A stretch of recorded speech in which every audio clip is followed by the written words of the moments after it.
जी हाँ, नमस्कार दोस्तों, स्वागत है एक बार फिर से आपका अपने यूट्यूब चैनल बीपीएस एजुकेशन में। मैं वीरेंद्र प्रताप सिंह। आज हम बात करने वाले हैं उत्तर प्रदेश यानी इलाहाबाद हाई कोर्ट के एग्ज़ाम के बारे में। तो दोस्तों, देर किस बात की, हम बात करेंगे इलाहाबाद हाई कोर्ट जो ग्रुप सी और ग्रुप डी का पेपर है।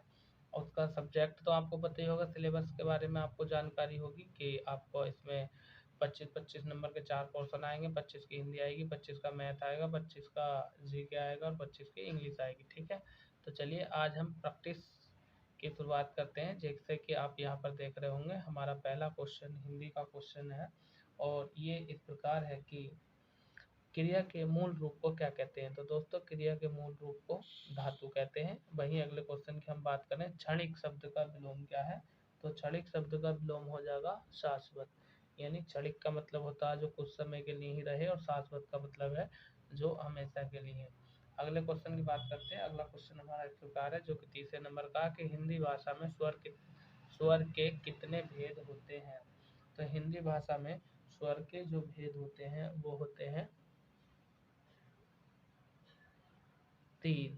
ठीक है, यानी ह्रस्व स्वर, दीर्घ स्वर और लुप्त स्वर। ठीक है, आगे हम बात कर रहे हैं जो क्वेश्चन नंबर 4 है, कि ये इस प्रकार है कि जो मेहनत करेगा वो अवश्य सफल होगा। वाक्य में जो और वो कौन से सर्वनाम है। ठीक है, तो इस क्वेश्चन के आंसर की अगर हम बात करें तो ऑप्शन देख लीजिए। ऑप्शन इस प्रकार है कि दुनिया में जो मेहनत करेगा वो अवश्य सफल होगा। वाक्यों में जो और वो शब्द कौन से हैं। ठीक है, तो क्वेश्चन नंबर 4 का आंसर हो जाएगा आपका option number C. Option number C यानी संबंधवाचक जो और सो, ये संबंध बता रहे हैं ना। अगला क्वेश्चन इस प्रकार है, मुहावरा दिया है, छक्के छुड़ाना मुहावरे का अर्थ क्या है। तो क्वेश्चन नंबर 5 का आंसर हो जाएगा बी, यानी बुरी तरह हराना। अगले क्वेश्चन की बात करते हैं। अगला क्वेश्चन हमारा इस प्रकार है, क्वेश्चन नंबर 6, कि क्वेश्चन नंबर 6 हमारा इस प्रकार है कि निम्नलिखित में से कौन सा शब्द भाववाचक संज्ञा नहीं है। तो भाववाचक संज्ञा कौन सा नहीं है। तो भाववाचक संज्ञा कौन सा शब्द भाववाचक संज्ञा नहीं है। तो क्वेश्चन नंबर 6 का हो जाएगा डी आंसर। ठीक है, क्यों? क्योंकि लंबाई, भलाई, चतुराई ये सब भाववाचक संज्ञा है और आपका जो ऑप्शन नंबर है मिठाई, ये नहीं है। क्वेश्चन नंबर 7 की हम बात करते हैं, जो कि इस प्रकार है कि वायु का पर्यायवाची है। तो देखिए, वायु का जो पर्यायवाची है वो हो जाएगा आपका अनिल। ठीक है, वायु का पर्याय नहीं हो जाएगा। अगले क्वेश्चन की बात करते हैं, दोपहर में प्रयुक्त समास कौन सा है। यानी आपको ये बताना है कि जो दोपहर शब्द है उसमें समास कौन सा है। तो क्वेश्चन नंबर आंसर का हो जाएगा 8 का डी, यानी दोपहर यानी दोपहरों का समूह। तो डी ऑप्शन इसका आंसर होने वाला है। अगले क्वेश्चन की तरफ चलते हैं। अगला क्वेश्चन इस प्रकार है हमारा कि कुम्हार किस प्रकार के शब्द का उदाहरण है। तो कुम्हार जो है वो आपका तद्भव शब्द का उदाहरण है। ठीक है, अगले क्वेश्चन की बात करते हैं, जो इस प्रकार है, तपस्वी शब्द का स्त्रीलिंग क्या होगा। यानी क्वेश्चन नंबर 10 का आंसर क्या होगा। तो तपस्वी का हो जाएगा तपस्विनी, यानी ऑप्शन नंबर सी आपका सही आंसर हो जाएगा। चलिए दोस्तों, अब हम बात करेंगे क्वेश्चन नंबर 11 की। क्वेश्चन नंबर 11 हमारा इस प्रकार है कि तरनी तनुजा तट तमाल तरुबर बहुछाय में प्रयुक्त अलंकार कौन सा है। तो क्वेश्चन नंबर 11 की यदि हम बात करें तो इसमें अनुप्रास अलंकार है और तरनी तनुजा यानी तय शब्द की इसमें आवृत्ति हुई है। 9 2 11 होना मुहावरे का अर्थ क्या है। तो इसका अर्थ होता है भाग जाना, यानी ऑप्शन नंबर सी आपका करेक्ट आंसर हो जाएगा। चलते हैं अगले क्वेश्चन की तरफ। अगला क्वेश्चन हमारा इस प्रकार है, जो कि क्वेश्चन नंबर 13 है। क्वेश्चन नंबर 13 की यदि मैं बात करूं तो राम धीरे धीरे पढ़ता है, इस वाक्य में धीरे धीरे शब्द क्या है। तो राम धीरे धीरे पढ़ता है, इस वाक्य में धीरे धीरे शब्द जो है ये क्रिया की विशेषता बता रहा है, यानी क्रिया विशेषण हो जाएगा। परिभाषा में कौन सा उपसर्ग है। ठीक है, तो परिभाषा में उपसर्ग की यदि हम बात करें तो इसमें परि शब्द जो है वो आपका उपसर्ग हो जाएगा, यानी ऑप्शन नंबर डी आपका आंसर हो जाएगा। आगे बात करते हैं अगले क्वेश्चन की, जो कि इस प्रकार है। क्वेश्चन नंबर 15, वहाब शब्द में प्रयुक्त प्रत्यय कौन सा है। तो क्वेश्चन नंबर 15 की अगर मैं बात करूँ तो बहाव शब्द में जो आपका प्रत्यय वो होता है जो शब्द के बाद में आता है, यानी आप। आप जो है आपका प्रत्यय हो जाएगा। अगले क्वेश्चन की बात करें, शुद्ध वाक्य का चयन कीजिए।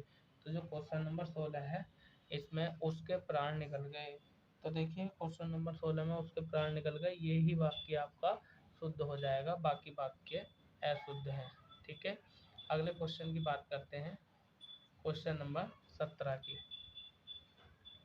चलिए, क्वेश्चन नंबर 17 इस प्रकार है कि उच्चारण स्थान की दृष्टि से तय, थ, द, ध और न वर्ण क्या कहे जाते हैं। तो देखिए जो तय वर्ग है, क्वेश्चन नंबर 17 की हम बात करें, तय वर्ग जो है वो दंतीय है, तो आपका ऑप्शन नंबर सी हो जाएगा, यानी तय, थ, द और न ये दंत वर्ग में आते हैं। क्वेश्चन नंबर 18 की बात कर रहे हैं, साधु का स्त्रीलिंग क्या होगा।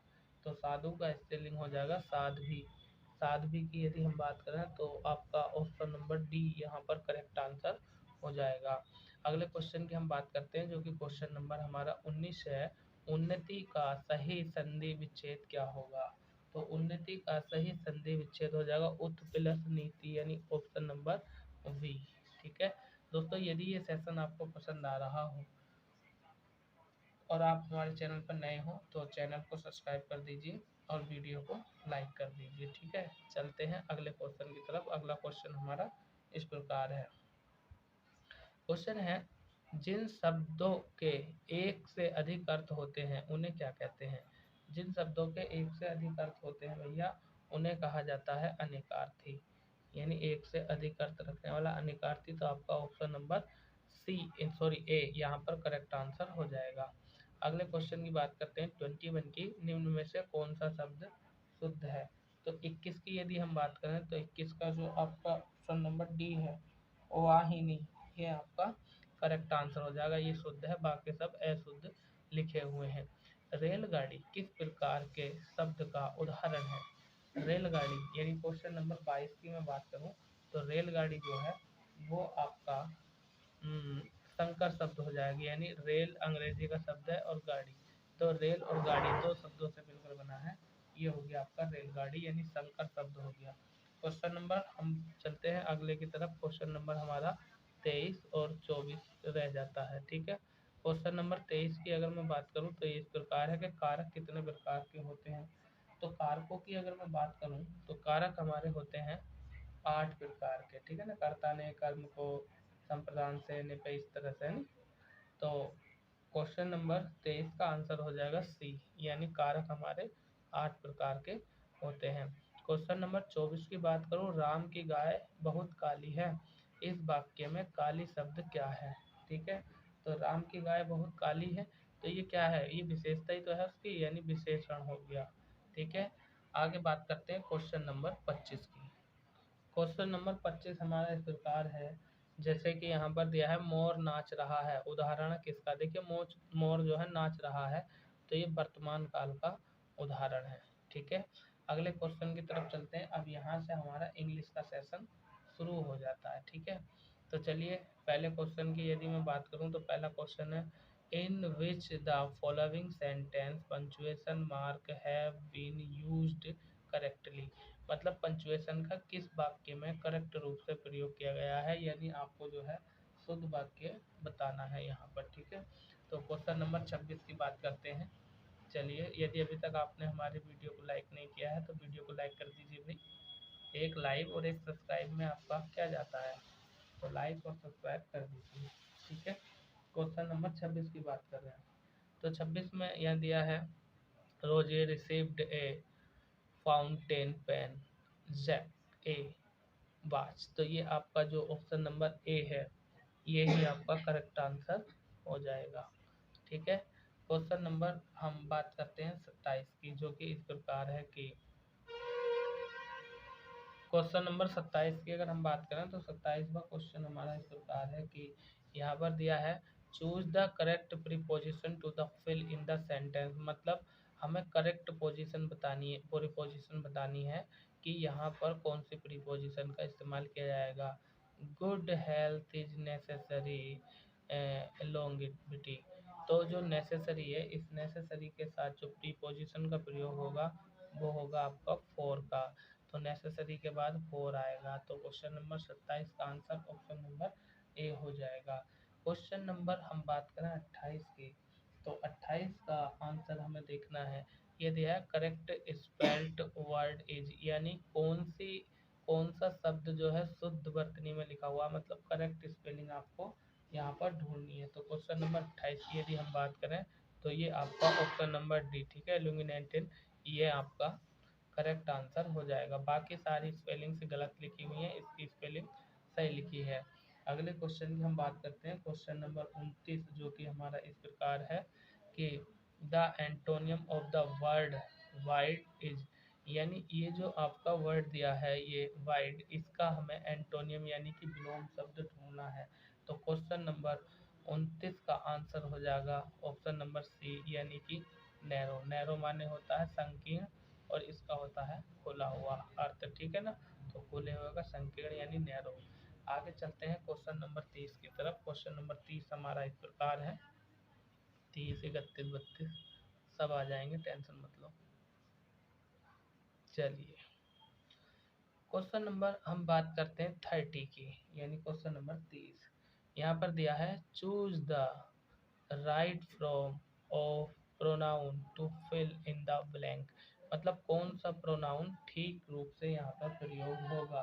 तो प्रोनाउन की हम बात कर रहे हैं, यानी सर्वनाम की। क्वेश्चन नंबर 30 क्या दिया है इन्होंने, इन्होंने दिया है दे लव, रिक्त स्थान पर, so much that they thought of on one else. तो देखिए दे लव, और लव की यदि हम बात करें तो यहाँ पर दे के साथ जो जो मतलब जो है प्रोनाउन आता है वो देम सेल्फ आएगा, यानी ऑप्शन नंबर बी यहाँ पर करेक्ट आंसर आपका हो जाएगा, ठीक है।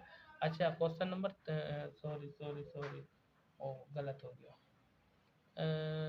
31, हाँ सही है, 31 का एस ठीक है। ये क्वेश्चन नंबर 30 ये ठीक है, 30 छूट गया, क्वेश्चन नंबर 30 हमारा रह गया। चलिए इसे भी कर देते हैं। The antonym of the word sharp, यानी ये जो शार्प है ना, इसका हमें विलोम बताना है, ठीक है।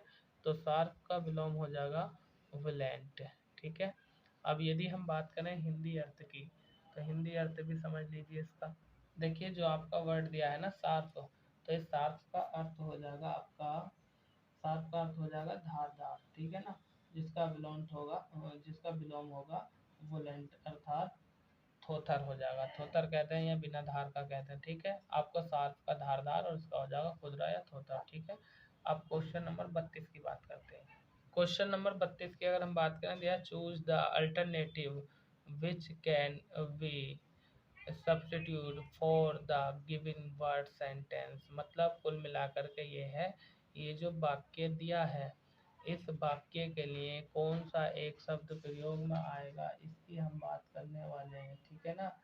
अर्थात a a piece of land on which fruit trees are ground, यानी वह स्थान जहाँ के, यानी फ्रूट यानी फूलों का, यानी फ्रूट माने होता है फल, ठीक है। फ्रूट माने होता है फल, फल की अगर हम बात करें तो यहाँ पर फलों के बगीचे की बात कर रहा है, अर्थात इसका ऑप्शन नंबर ए आंसर हो जाएगा, ठीक है ना। अर्चार्ड यानी एक स्थान, ये ऐसी भूमि जहाँ पर फलों के पेड़ उगाए जाते हैं। तो ऑप्शन नंबर ए ऑर्चर्ड इसका आंसर हो जाएगा। आप चलते हैं क्वेश्चन नंबर अपने 33 यानी 33 की तरफ।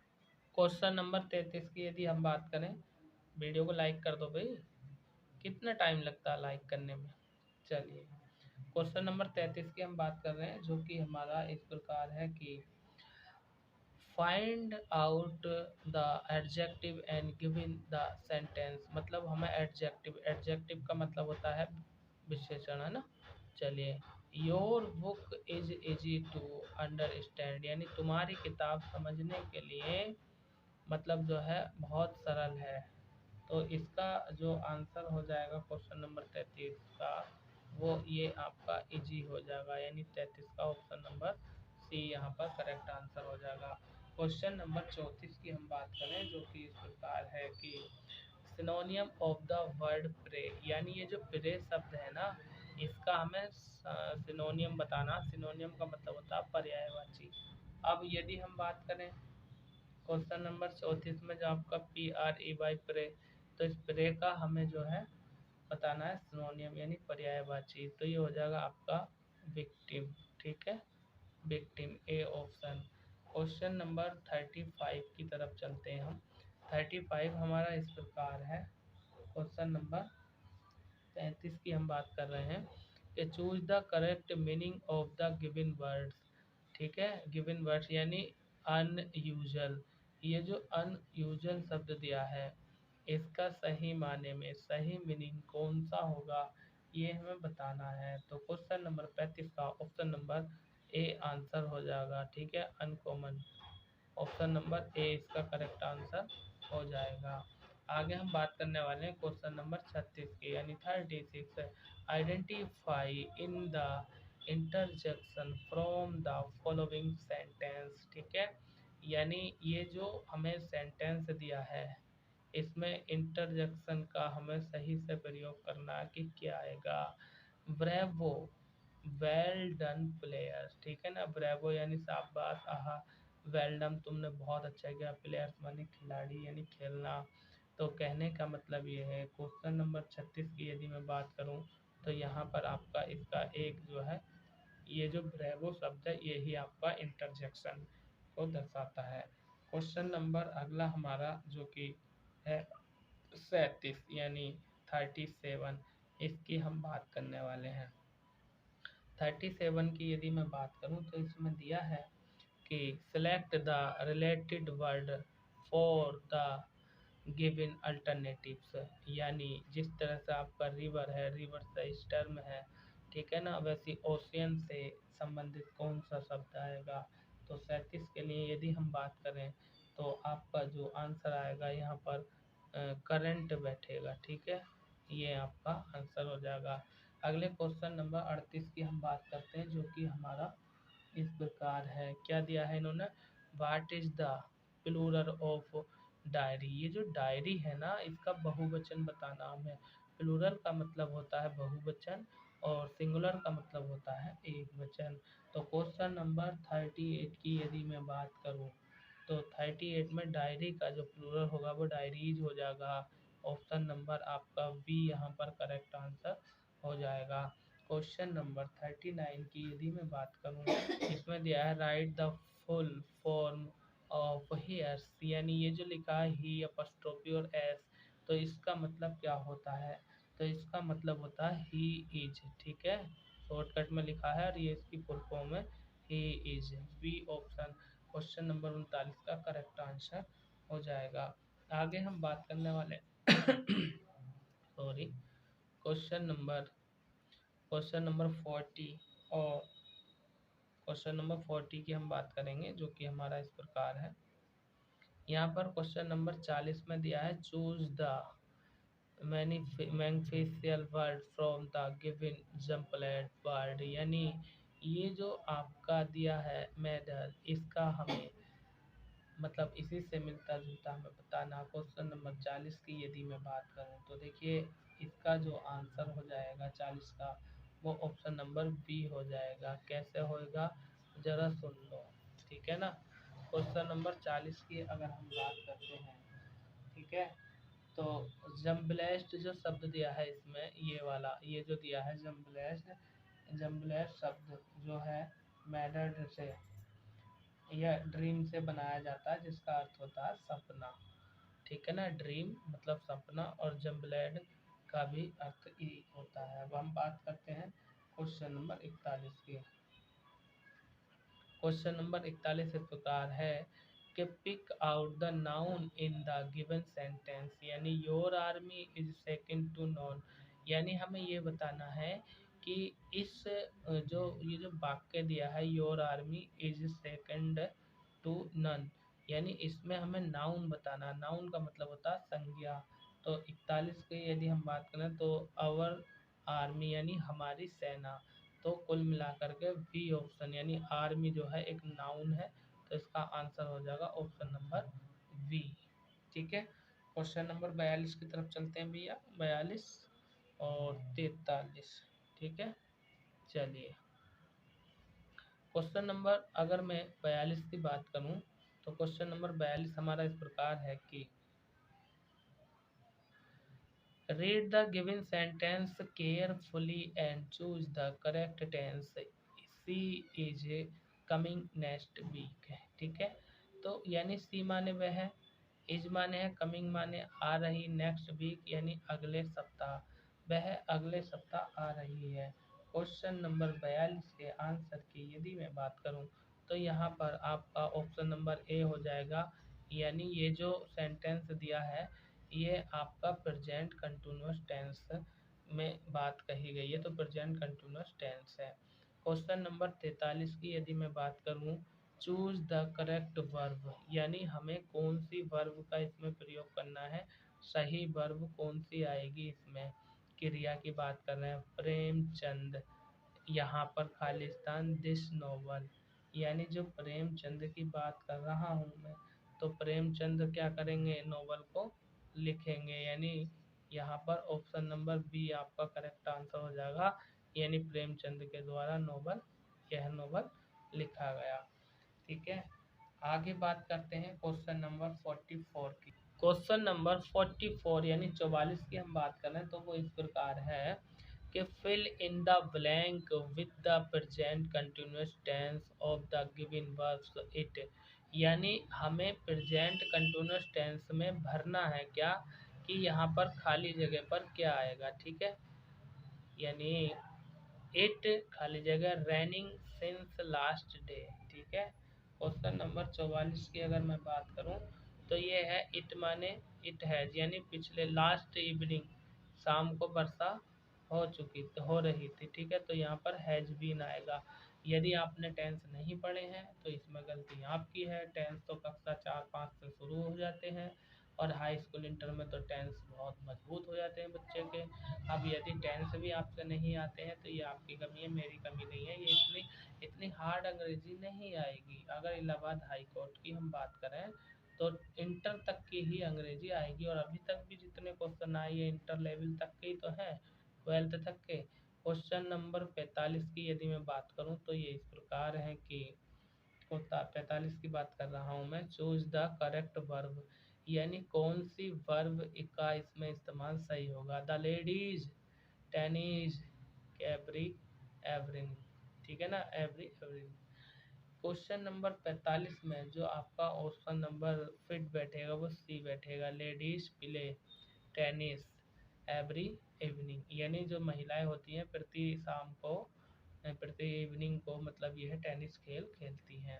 ठीक है, क्वेश्चन नंबर 46 की हम बात करते हैं, जो कि हमारा इस प्रकार है, क्वेश्चन नंबर 46। ठीक है, क्वेश्चन नंबर 46 यानी 46 की हम बात कर रहे हैं। यहाँ पर दिया choose the most appropriate alternative to fill in the blank, यानी खाली जगह हमें बने he is a oblique and to a large fortune. ठीक है ना, तो कहने का मतलब ये है कि ये जो खाली स्थान दिया है इसमें कौन सा शब्द आएगा।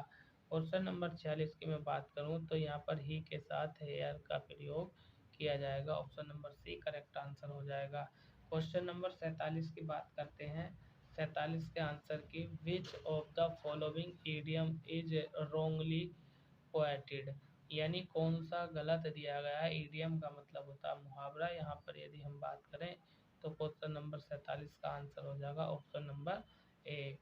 चलिए अगले क्वेश्चन की बात करता हूँ, क्वेश्चन नंबर 48, जो कि हमारा इस प्रकार है, क्वेश्चन नंबर 48 कि choose the subject from the given sentence, यानी ये जो सेंटेंस दिया है इसमें सब्जेक्ट कौन सा है ये हमें बताना है। क्वेश्चन नंबर 48 की यदि मैं बात करूं तो दिया है सुरेश यानी रमेश एंड सुरेश। देखिए वाक्य के स्टार्टिंग में जो होता है ना वो सब्जेक्ट ही होता है, तो ढूंढने की जरूरत नहीं है। ऑप्शन नंबर सी यानी रमेश एंड सुरेश, यही तो सब्जेक्ट है, यही तो करता है, करता जो कार्य करता है वो वाक्य के शुरू में हमें मिलता है। बहुत इजी क्वेश्चन है, मैं कह रहा हूँ ना भाई, अगर आपने सेंटेंस ठीक से पढ़े ना तो 25 में से 12-13 नंबर की इंग्लिश जो आएगी वो सेंटेंस से ही आएगी। आगे बात कर रहे हैं क्वेश्चन नंबर 49 की, क्वेश्चन नंबर 49, ये दिया द अपोजिट जेंडर ऑफ वक इज, यानी ये जो वक दिया है ना, इसका अपोजिट जेंडर यानी लिंग बताना हमें। तो क्वेश्चन नंबर 49 का आंसर हो जाएगा डोई, ठीक है, यानी option number D. Question number 50 की हम बात करते हैं, जो कि इस प्रकार है। क्वेश्चन नंबर 50 पर आ जाइए। 50, 51, 52, 53, ठीक है। ये दिया identify the figure of speech use in the sentence, यानी जो फिगर ऑफ स्पीच है सेंटेंस की, उसकी हम बात करने वाले हैं। यहाँ पर सेंटेंस दिया he was as brave as a lion, यानी वह शेर की तरह बहादुर है। तो इसकी जो यानी फिगर ऑफ स्पीच की हम बात करें तो इसके लिए कौन से वर्ड का यूज किया जाएगा, तो आपका हो जाएगा स्माइल, ठीक है, ऑप्शन नंबर डी यहाँ पर करेक्ट आंसर हो जाएगा। अब देखिए 50 क्वेश्चन हमने 25 मिनट में निपटा लिए। लगा लो एक क्वेश्चन में कितना टाइम लगा, 30 सेकंड में एक क्वेश्चन हल किया। वो तो इंग्लिश थी, समझा करनी। अब जी के देखो कैसे तड़ातड़ करता हूँ मैं, ठीक है। तो चलिए क्वेश्चन नंबर 50 की हम बात कर लेते हैं, जो हमारा इस प्रकार है। क्या, सॉरी 51 की बात करते हैं, ठीक है। भारत का पहला डिजिटल केंद्रीय बजट किस वर्ष प्रस्तुत किया गया, तो भारत का पहला डिजिटल केंद्रीय बजट जो प्रस्तुत किया गया था वो 2021 में। सौर मंडल का सबसे छोटा ग्रह कौन सा है, तो सौर मंडल का सबसे छोटा ग्रह बुध है। क्वेश्चन नंबर 53 की बात करते हैं। शुद्ध जल का क्वथनांक कितना होता है, तो शुद्ध जल का क्वथनांक ऑप्शन नंबर आपका बी हो जाएगा। 53 का आंसर 100 डिग्री सेंटीग्रेड होता है। वही हम बात कर रहे हैं क्वेश्चन नंबर 54 की। तो चलिए भाई 54 जी महाराज आगे आ जाओ। खून की कमी को रोकने के लिए भोजन में भरपूर मात्रा में होना चाहिए, यानी खून की कमी है उसको करने के लिए, रोकने के लिए आपका ऑप्शन नंबर सी हो जाएगा, यानी आयरन। ऑप्शन नंबर आपका सी यहाँ पर करेक्ट आंसर हो जाएगा। चलिए आगे चलते हैं। चलिए क्वेश्चन नंबर 55 की हम बात कर रहे हैं। कनिष्क का दरबारी चिकित्सक कौन था, तो देखिए कनिष्क के दरबारी चिकित्सक की यदि हम बात करें क्वेश्चन नंबर 55 की, तो इसका आंसर हो जाएगा ऑप्शन नंबर सी, यानी चरक। और चरक के द्वारा एक पुस्तक लिखी गई है जिसका नाम है चरक संहिता।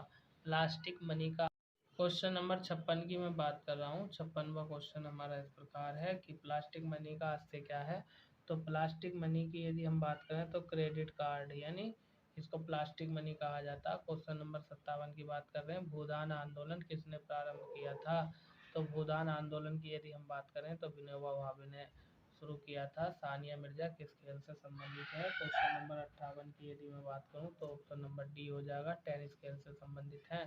भारत है, भारत क्या आपको बताना है। यदि मैं बात करूं भारत की तो 59 क्वेश्चन का आंसर हो जाएगा ऑप्शन नंबर सी, यानी धर्मनिरपेक्ष राष्ट्र है भारत, ठीक है, सभी धर्मों को समान मान्यता देता है। क्वेश्चन नंबर 60 की बात करते हैं।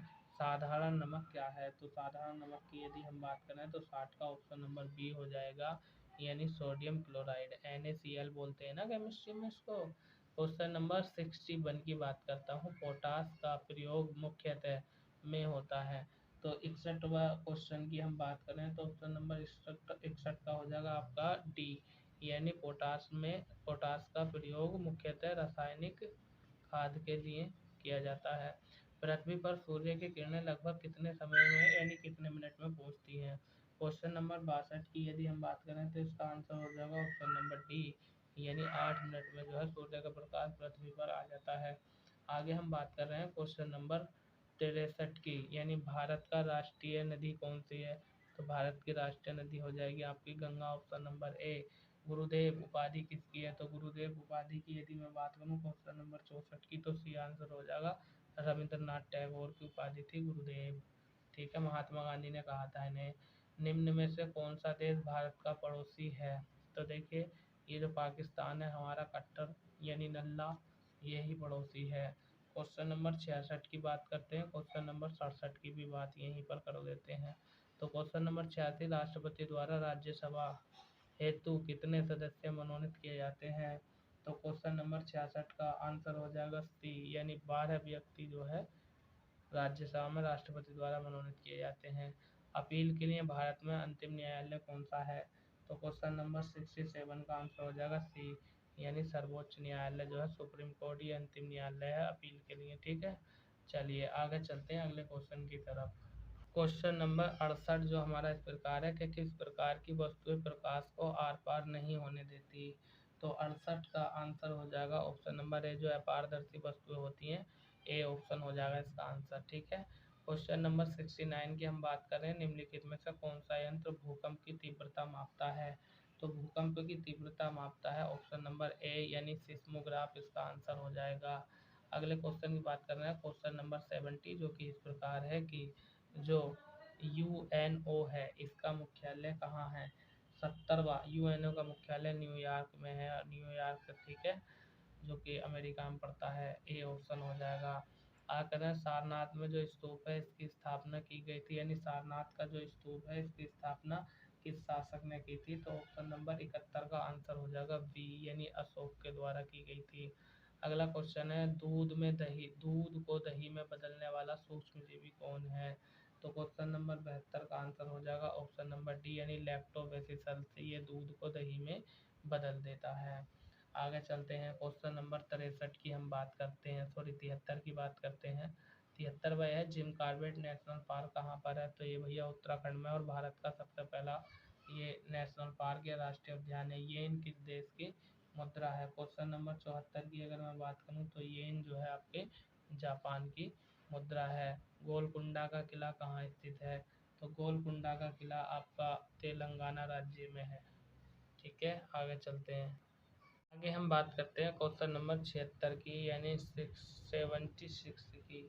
तो 76 इस प्रकार का, रोमन संख्याओं में निम्नलिखित में से कौन सी संख्या गलत है। तो देखिए रोमन संख्याओं की यदि हम बात करें तो ये सही है, ये भी सही है, एलसी ये वाली गलत है। दो संख्याओं का गुणनफल, देखिए मैथ शुरू हो गया भैया यहाँ से। चलिए मैथ को हल करते हैं हम, ठीक है। चलिए क्वेश्चन नंबर हम बात करते हैं 77 की। इसमें दिया है, क्या दिया है, दो संख्याओं का गुणनफल 1296 है। यदि एक संख्या दूसरी संख्या की 16 गुनी है तो छोटी संख्या ज्ञात कीजिए, ठीक है। तो यहाँ पर हम बात करने वाले हैं छोटी संख्या कौन सी। देखो कैसे करेंगे हम, मान लेंगे हम माना यानी मान लेंगे छोटी संख्या, यानी जो छोटी संख्या वो क्या हो गई आपकी, छोटी संख्या x हो गई, ठीक है। और बड़ी संख्या यदि हम बात करें यहीं पर बड़ी संख्या की, तो वो 16x हो गई, क्योंकि यहाँ पर दिया है यानी 16 दूसरी संख्या 16 गुना है। अब हमसे कह दिया है गुणनफल, तो इनका हम गुणनफल करेंगे, गुणनफल, तो इनका गुणनफल हो जाएगा भैया यानी x गुणा 16x, ठीक है, ये गुणनफल हो गया। तब प्रश्न के अनुसार क्या कह रिया है, ये कह रिया है दो संख्याओं का गुणनफल 1296, यदि एक संख्या दूसरी संख्या की 16 गुना है तो दूसरी का मतलब दूसरी संख्या बताओ। तो देखिए प्रश्न के अनुसार हम क्या काम करेंगे, हम करेंगे 16x² और बराबर कितना है 1296। अब क्या करना है, सिंपल सी बात है, x² इधर रोक लो, ये हो गया 1296, और 1296 गुणा में चल जाए भाग में आ जाएगा 12। जब हम इसको इससे काटेंगे तो ये कटेगा हमारा 81 यानी 81 बार। ये जो x है इधर का इधर चला जाएगा, वर्गमूल हो जाएगा 81। हम 81 को लिख लेंगे 9 गुणा 9, दो के जोड़े में से एक संख्या बाहर निकल कर आ जाएगी और वो निकल कर आएगी आपका यानी 9। तो 9 आपका आंसर हो जाएगा, यानी ऑप्शन क्वेश्चन नंबर 77 की हम बात करें तो इसका आंसर हो जाएगा ऑप्शन नंबर डी, लगा लीजिए डी, ठीक है ना, डी हो गया। आगे हम बात कर रहे हैं क्वेश्चन नंबर इसकी, यानी 78वें क्वेश्चन में ये गया अंडर रूट के अंदर 1089 भाग 121 का मान बताओ। तो भाई इट्स वेरी सिंपल, हमें कुछ नहीं करना, हमें तो बस इतना करना है कि जब 121 से इसे भाग देंगे तो वर्ग के अंदर हमारा जो आएगा वो ये आएगा अंडर रूट 9, और इसको हम निकालेंगे तो इसको हम ऐसा लिखते हैं 3 गुणा 3 यानी दो के जोड़े में से एक संख्या यानी 3 हमारा आंसर हो जाएगा, ठीक है, 3 हमारा आंसर हो जाएगा। तो क्वेश्चन नंबर 78 का आंसर हो जाएगा ऑप्शन नंबर ए, लगा लीजिए निशान ए, ठीक है। आगे बात कर रहे हैं क्वेश्चन नंबर 79 की। देखिए 79 क्या कह रहा है, एक सेल फोन, ठीक है, एक सेल फोन 1500 रुपये में खरीद कर 1650 में बेचा गया, प्रतिशत लाभ बताओ, ठीक है।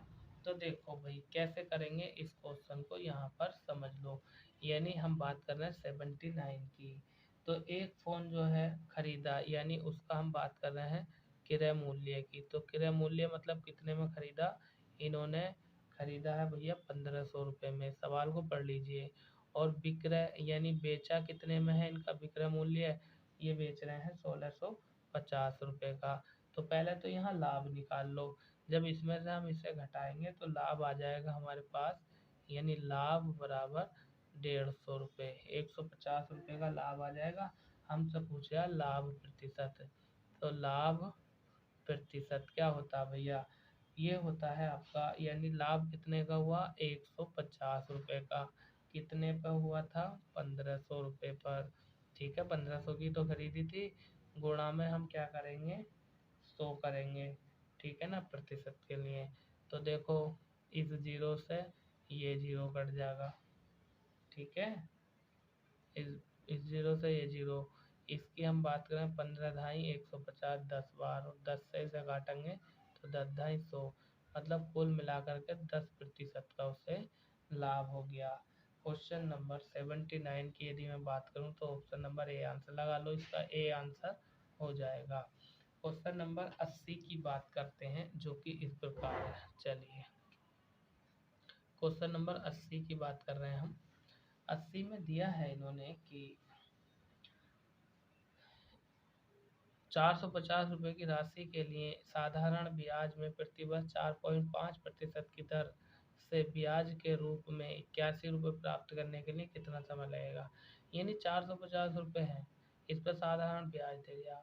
ब्याज हर महीना प्रति वर्ष हर साल जो है 4.5% की दर से लेता है।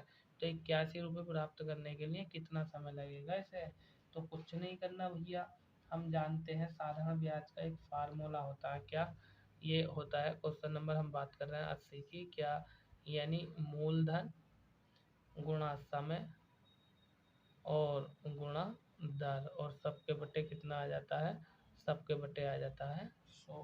तो हम कैसे करेंगे, मूलधन दिया है हमें, हम ये हमसे क्या पूछा है, कितने रुपए प्राप्त करेगा।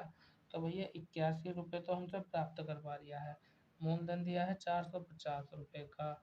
समय तो पूछे हमसे सवाल में, देखो तो समय मान लेंगे, हमने टी समय मान लिया, टी फॉर टाइम है नहीं, और गुणा 4.5, तो ठीक है 4.5, 4.5, और सबके बटे में हम ले लेते हैं 100। अगर इस 100 की मैं गुणा इधर कर दूंगा तो ये हो जाएगा आपका 8100, बराबर इन सब की गुणा अगर मैं करूँगा तो ये हो जाएगा आपका 4, ये ऐसी आ जाएगी पूरी लाइन, यानी 450 गुणा टी, ये टी है टी, और गुणा 4.5। लेकिन जब मैं टी का मान निकालूंगा, लिख दूँ एक लाइन, 450 गुणा टी गुणा 4.5। जब यहाँ से मुझे टी का मान निकालना होगा तो 8100 तो ऐसे ही रहेगा, 8100 तो ऐसे ही रहेगा। इसके बटे में आ जाएगा आपका 450 गुणा 4.5।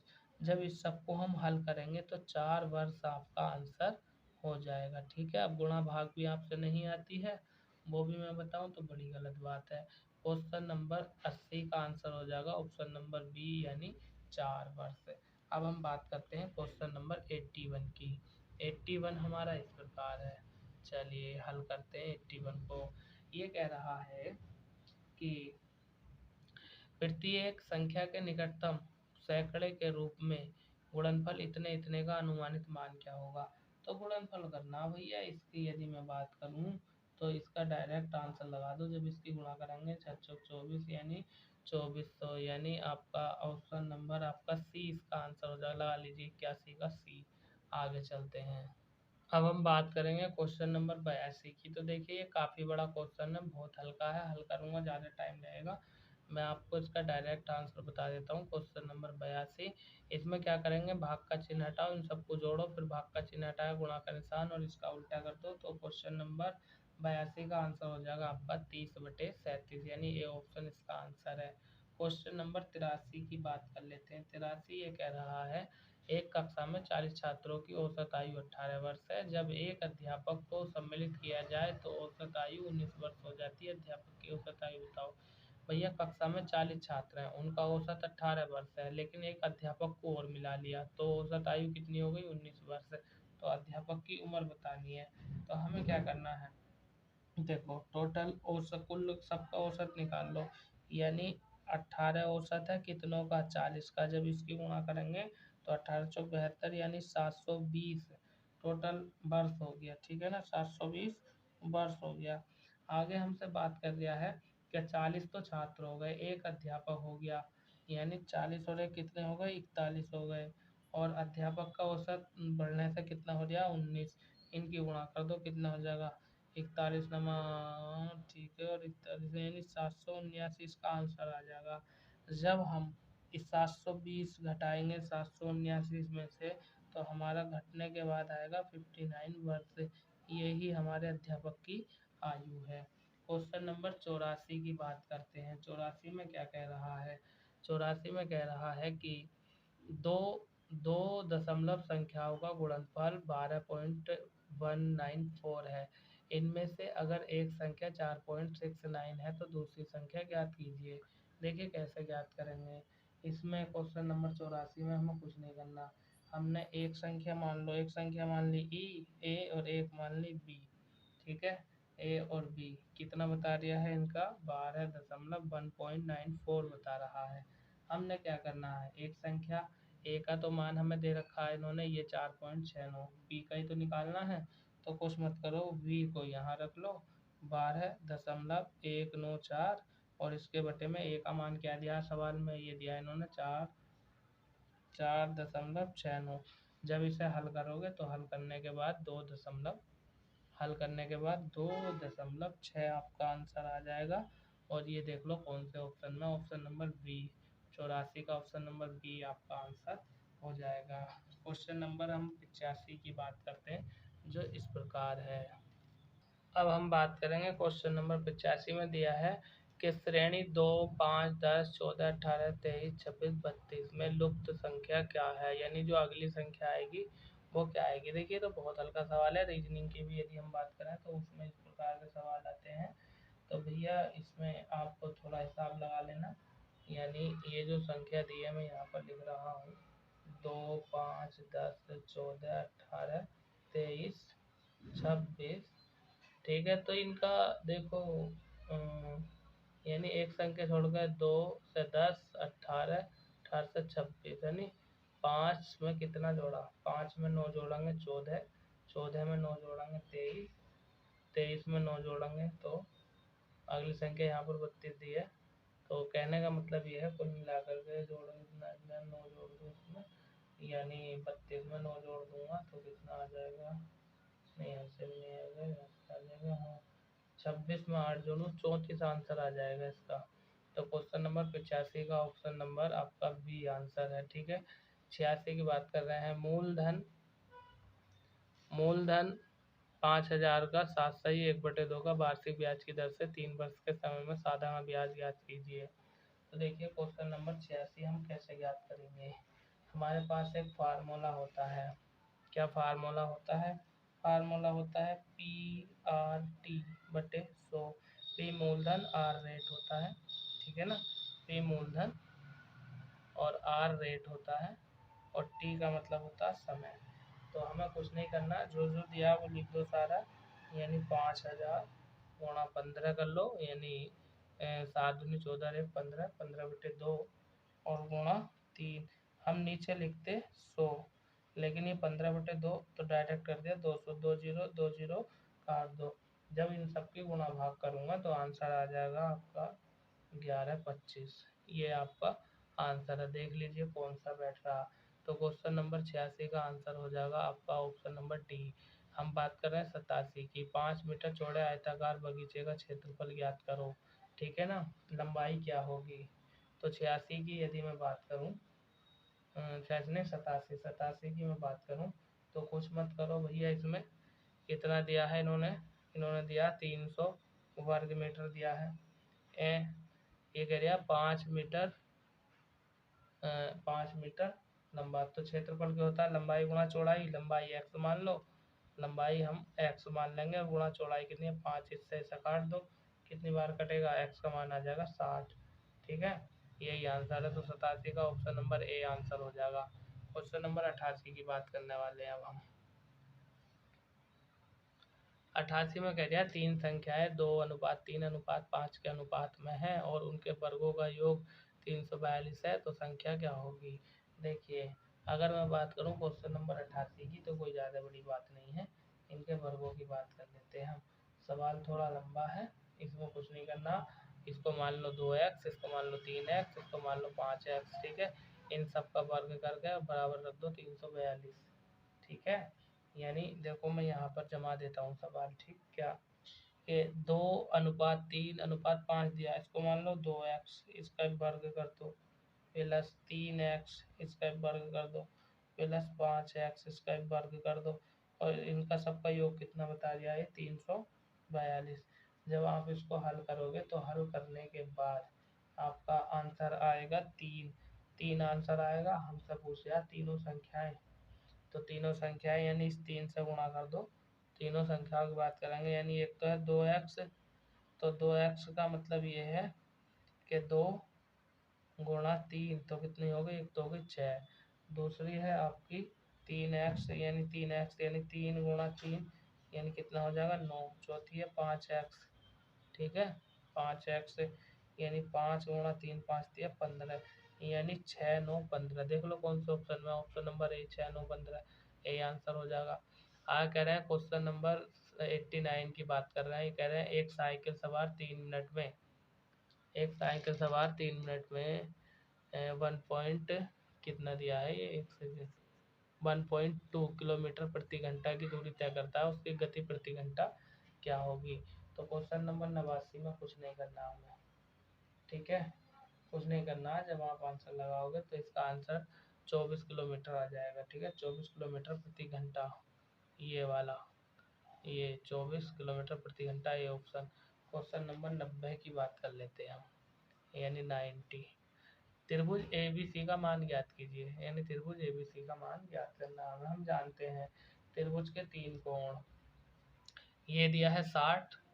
रही बात इसकी, यह समकोण, ये कितना होगा, ये 90 होगा, और ये वाला कितना होगा, ये वाला भी 60। यानी हमें कोण A ज्ञात करना है, ये वाला। देखो कैसे करेंगे हम, ये जो त्रिभुज दिया है इसका मान दिया, कोण C का मान 60 है, B समकोण बन गया 90 हो गई, इसका मान ही तो हमें ज्ञात करना है।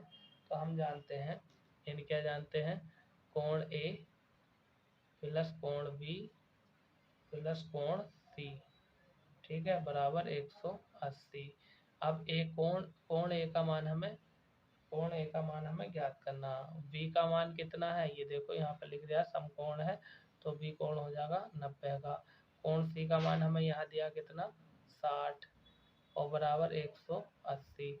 अब क्या करना है, इन दोनों को जोड़कर इसमें से घटा दो, ठीक है, इन दोनों को जोड़ेंगे, 90 और 60 कितना हो गया 150, और 150 को 80 में से घटाएंगे तो कोण A का मान कितना आ जाएगा 30। यानी क्वेश्चन नंबर 90 का आंसर हो जाएगा ऑप्शन नंबर ए, ठीक है। आगे चलें, चलिए आगे चलते हैं। आगे हम बात कर रहे हैं क्वेश्चन नंबर 91 की, यानी 91। ये दिया है A² प्लस 1/A² बराबर 4700, तो A प्लस 1 का मान ज्ञात करो, ठीक है ना। यानी हम जानते हैं, इन्होंने हमें क्या दिया है, इन्होंने हमें दिया है कि A² प्लस 1/A² बराबर कितना दिया हमें 47 दिया है, इसका मान ज्ञात करना हमें, ठीक है। तो हम अगर दोनों तरफ 2 जोड़ देंगे क्या, यानी A² प्लस 1/A² प्लस 2, और इधर भी हम जोड़ दें 2, यानी 47 प्लस 2, ठीक है, तो हमारे पास एक रिएक्शन बन जाएगी, और वो रिएक्शन बन कर ये आएगी, यानी कि एक फार्मूला था A² प्लस 1/A का whole square plus 2 into A into 1/A बराबर कितना हो गया, इधर 49 हो गया, ठीक है ना, इधर आपका 49 हो गया। आगे हम क्या करेंगे, जब इस फार्मूले को खोलेंगे तो A प्लस 1/A बराबर इसका मान कितना आ जाएगा 7। तो देख लो क्वेश्चन नंबर आपका 91 का आंसर कितना आ रहा है 7, option number B. Question number 92 की बात कर रहे हैं। 4/5, 5/7, 7/9 तथा इसमें सबसे छोटी भिन्न कौन सी है। तो देखिए 92 की यदि मैं बात करूं तो इनमें सबसे छोटी जो भिन्न बैठेगी वो आपकी बैठेगी 5/7, यानी ये वाली। क्वेश्चन नंबर 93, जूतों के एक जोड़े का मूल्य 236 रुपये है, ऐसे 135 जोड़े मूल्यों का कितना होगा। अरे भाई कुछ नहीं करना, एक जोड़े का कितना 236, 135 का पूछा, दोनों की गुणा कर दो, आंसर आ जाएगा। क्वेश्चन नंबर 93 की यदि मैं बात करूँ तो आपने कुछ नहीं करना है, आपने बस इतना करना है, यानी 236 गुणा 135, 236 गुणा 135। अब आपसे गुणा करनी भी नहीं आती हो तो भैया मैं तो बता नहीं सकता, 31,860 ये आपका आंसर हो जाएगा। देख लो कौन सा है 31, यानी ऑप्शन नंबर ए हो जाएगा। आगे हम बात करने वाले हैं क्वेश्चन नंबर 94 की, यानी जो 94वां क्वेश्चन है। ये 0.5 भाग 0.5 भाग 0.5 भाग, इसका हमें कैसे करेंगे, देखो इसका मान हम लिखेंगे 0.5 भाग, तो 0.5 भाग का मतलब बटे सा होता है, प्लस इसको हम ऐसे लिख लेंगे 0.5। जब इसे हम काटेंगे तो काटने के बाद कुल मिलाकर के सब एक सही है तो क्या आ जाएगा 1, और ये इसके बटे में आ जाएगा 0.5, और जब हम काटेंगे सरल करेंगे तो आंसर आ जाएगा हमारा 2। देख लो 94 का कौन सा है 2, यानी ऑप्शन नंबर सी। 95 की बात कर रहे हो, अंडर रूट एक्स बटे 200 बराबर 0.02, और तो एक्स का मान ज्ञात करो। भैया क्या करना है इसमें, इसमें कुछ नहीं करो। देखो जितना हमें सवाल में दिया पहले मैं उतना लिख दूं। हमें सवाल में दिया है क्या, कि इसमें दिया है हमें एक्स बटे 200 बराबर 2.02, कुछ मत करो, ये अंडर रूट एक्स इधर ही रोक लो, 0.220 और इसकी गुणा कर दो, इधर कितना हो जाएगा ये 200।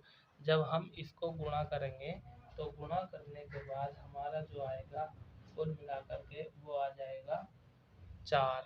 देख लो जब इसकी गुणा करोगे दो अंकों के बाद, देखो 2 दूनी 4, फिर 1 2 ये आएगा ना, ये तो ये गायब हो जाएगा, यानी हम x को लिख सकते हैं एक्स स्क्वायर।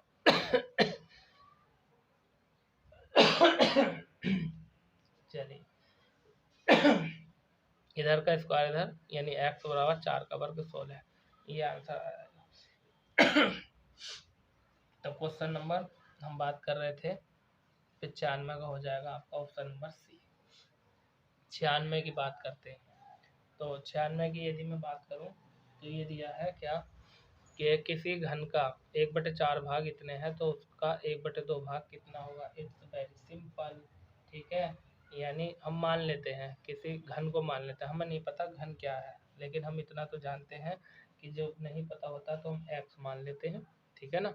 यानी x का 3/4 बराबर कितना है, ये दिया है 16,800, यही तो दिया है। पर क्या करना है x रख लो, ये भाग में चले आ गुणा में पहुँचा दो, ये गुणा में चले आ भाग में पहुँचा दो, यानी कुल मिला करके आपका रिएक्शन बनेगी x बराबर 16,800 और गुणा 4 और बटे 3। जब आप इससे हल करोगे तो x का मान आ जाएगा आपका 11,200, ठीक है, मतलब कुल मिला के ये आंसर है। x का 1/2 भी तो करना है ना आपको। आगे हम बात करते हैं क्वेश्चन नंबर 97 की। एक आयताकार मैदान जिसकी लंबाई तथा चौड़ाई 90 मीटर 70 मीटर है, तो मैदान पर 0.5 प्रति वर्ग की दर से घास लगवाने का कुल खर्च कितना आएगा। तो देखो हमें क्या करना है, मैदान का क्षेत्रफल निकाल लो। सबसे पहली बात, मैदान का क्षेत्रफल हम निकालेंगे कैसे, ठीक है। तो देखो आप एक बार सवाल देख लो इधर सही से, मैं इधर हल कर देता हूँ, सवाल देख लो पहले। देख लिया, अब इधर आ जाते हैं हल करने के लिए। देखो हमें कुछ नहीं करना, सबसे पहले हम क्या करेंगे, मैदान का क्षेत्रफल लिख लेंगे, ठीक है। हम क्या लिखेंगे, मैदान का क्षेत्रफल, मैदान का क्षेत्रफल। मैदान के क्षेत्रफल की हम बात करें तो क्या हो जाता है, लंबाई गुणा चौड़ाई, यानी हमारा दिया था इन्होंने 90 गुणा 70, 9 7 63, जब इसको हम हल करेंगे तो 6300 आ जाएगा, 6300 आ जाएगा। अब घास लगाने का कुल खर्च, तो इस पे तो पूछ गया 6300 गुणा खर्च दे रखा था 0.45, जब हम इससे गुणा करेंगे तो हमारा आंसर आ जाएगा 2835, यही हमारा आंसर है, ठीक है 2835। तो देख लो क्वेश्चन नंबर 97 का 2835 ऑप्शन नंबर ए में दे रखा है, ठीक है। आगे बात करते हैं क्वेश्चन नंबर 98 की। सरल करो भाई, इसे सरल करना है, ये तो बहरी आपको जोड़ घटा गुणा भाग करनी है, लेकिन मैं आंसर बता देता हूँ। 98 का आंसर हो जाएगा आपका 2.77, यानी डी ऑप्शन इसका आंसर है। 99 की बात करें, संख्या इतने में 7 का स्थानीय मान। देखो स्थानीय मान की अगर मैं बात करूँ तो इसका भी स्थानीय मान की तो बहुत छोटी बात है, तो आपका आ जाएगा 69.93। 69.93, ये बी ऑप्शन। वह घन ज्ञात करें जिसका 15% 150 है। ठीक है ना। अब हमें नहीं पता किसका 15% कितना, देखो पहले देख लो सवाल, देख लो मैं अभी हल करता हूँ। सवाल दिया वह घन धन ज्ञात करें जिसका 15% बराबर 150। तो 15% बराबर 150 कैसे ज्ञात करेंगे? देखो इधर इन्होंने हमें दिया है कि 15% बराबर 150 है ना। तो हम क्या करेंगे, हम मान लेंगे x मान लेंगे क्या, यानी x का 15% बराबर, x का 15% बराबर कितना है, 150 है। हम जानते हैं, क्या जानते हैं, x गुणा 15% यानी 15/100 हो जाएगा और बराबर 150 चल लिया है जी। क्या करेंगे, 15 से इसे काट देंगे, कितनी बार कटेगा, 10 बार, और इसकी गुणा इसमें हो जाएगी, यानी x बराबर 1000 आपका आंसर हो जाएगा। ठीक है, तो ऑप्शन नंबर आपका डी यहाँ पर करेक्ट आंसर हो जाएगा। दोस्तों यदि ये सेशन आपको पसंद आया हो तो चैनल को सब्सक्राइब जरूर कर लो। जब तक हाई कोर्ट का पेपर होगा तब तक डेली आपको प्रैक्टिस सेट मिलेगा। चैनल को सब्सक्राइब कर लो। पीपीएस एजुकेशन में वीरेंद्र प्रताप सिंह। नेक्स्ट वीडियो में आपके साथ फिर हाजिर होंगे, तब तक के लिए शानदार जबरदस्त जिंदाबाद, बने रहिए हमारे साथ। थैंक यू वेरी मच, धन्यवाद। लाइक कर देना वीडियो को, अपने दोस्तों में शेयर कर देना। ठीक है, शेयर करने से आपको कुछ नहीं घटेगा, लेकिन आपके किसी दोस्त किसी मित्र पढ़ने वाले का काम हो जाएगा, इससे बड़ी बात क्या है। Thank you.